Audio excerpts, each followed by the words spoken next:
ఒక సంచలన యువ దర్శకుడిగా భారతీయ చలనచిత్ర పరిశ్రమలో తనకంటూ ఒక ప్రత్యేక స్థానాన్ని సంపాదించుకున్న డైరెక్టర్ సందీప్ రెడ్డి వంగ. ఒక అర్జున్ రెడ్డి, కబీర్ సింగ్, యానిమల్ వంటి సినిమాలతో బాక్సాఫీస్ వద్ద వసూళ్ల వరద పారించిన director Sandeep Reddy Vanga. Animal cinema తర్వాత ఆయన పాన్ ఇండియా స్టార్ ప్రభాస్తో చేయబోతున్న క్రేజీ ప్రాజెక్ట్ స్పిరిట్. ఇటీవల డైరెక్టర్ సందీప్ రెడ్డి వంగ ఈ సినిమా విడుదల తేదీపై సోషల్ మీడియా వేదికగా క్లారిటీ ఇచ్చిన విషయం తెలిసిందే. ప్రపంచవ్యాప్తంగా స్పిరిట్ సినిమాను 2027 మార్చ్ 5న రిలీజ్ అవుతుందని డైరెక్టర్ వెల్లడించిన విషయం తెలిసిందే.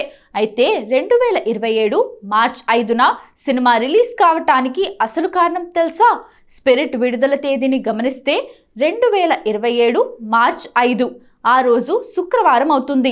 తర్వాత రోజు మహాశివరాత్రి పండుగ 6వ తేదీన శనివారం ఉంది.